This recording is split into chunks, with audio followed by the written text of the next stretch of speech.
Hello, welcome to Scrap Time episode 625. My name is Christina and on today's episode I'm showing you some new dies from Spellbinders.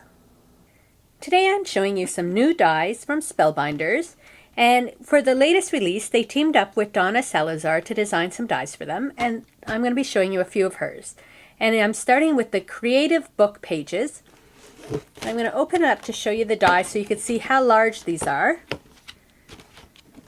So the biggest one measures about 8 1/4 to about 7 1/2, and then the next size measures from just under 6 1/2 to about 6 3/8.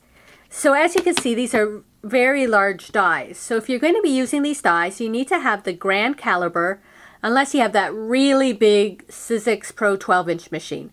But if you have any of the other regular die cutting machines, these two dies are too big to go through them. However, they are perfect size to make some mini books. So it's really nice to have these large dies now that you can use for pages in your mini books.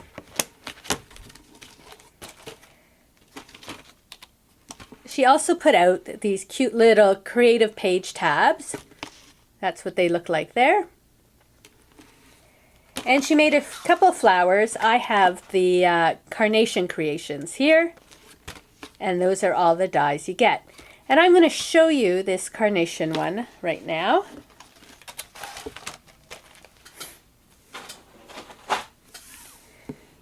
So with the carnation you have all these pieces. Just punch out the little holes in the middle. So you see you get a lot of different size of the flowers, and what you want to do is you take a brad, I have this little brad here, and just build up your pieces. And it's nice that the dies punch with the hole already there. You don't have to put a hole or punch a hole through the middle. The hole automatically gets punched out with the die.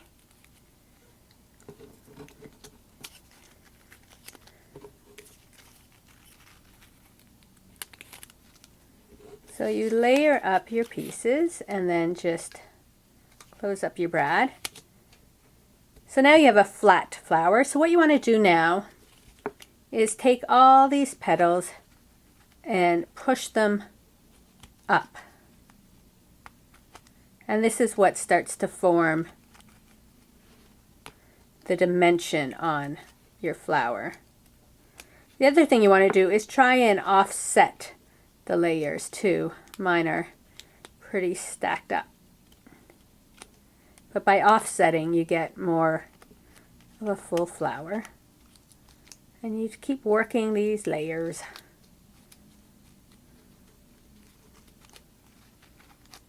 I also like that some of the layers have these thin little petals, whereas some have a thicker petal.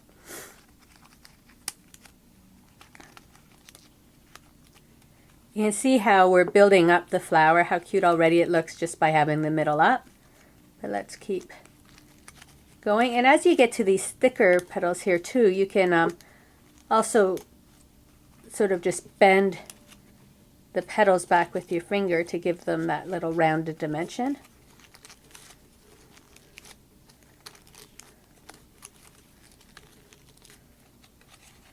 Push these ones up. I'm just trying to squeeze it up a bit. And then the bottom, give them a little fold. And then you can twist under.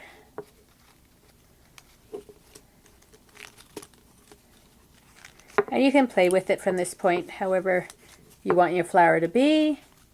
And you can see what a cute little flower it makes once you start playing around with your petals and folding and bending and doing stuff with them. You get a nice dimension flower rather than a flat flower.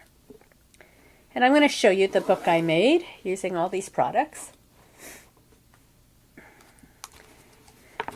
For the cover, I cut it out with the largest die, and I cut it out of a paper box.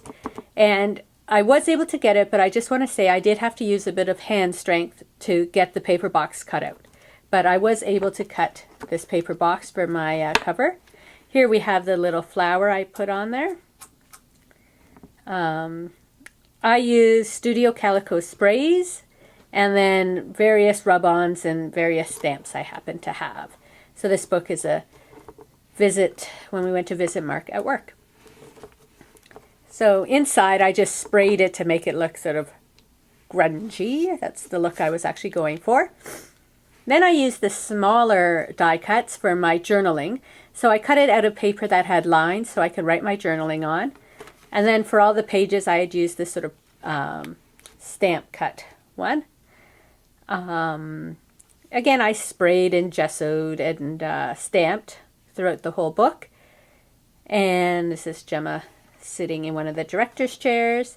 And then on the backs of the paper, I just sprayed because I didn't want to put pictures on the back, but I didn't want it to look crisp and new since everything else was so sort of grunged up. So I just put some spray on the back, but I only worked on one side of the book.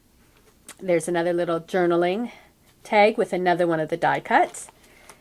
And then here too, I used the little tabs to say where Gemma was, and with rub-ons and stamps.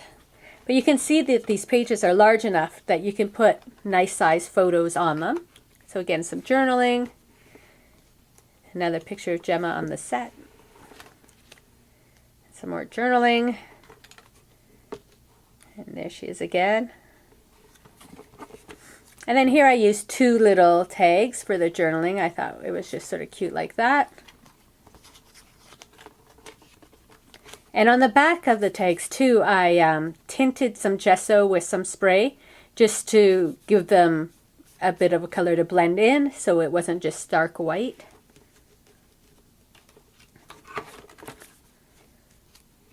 And then another little journaling and another picture of Gemma.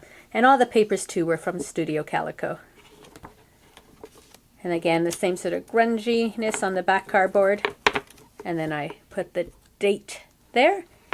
So that's the little book I made using all these great new dies from Spellbinders designed by Donna Salazar.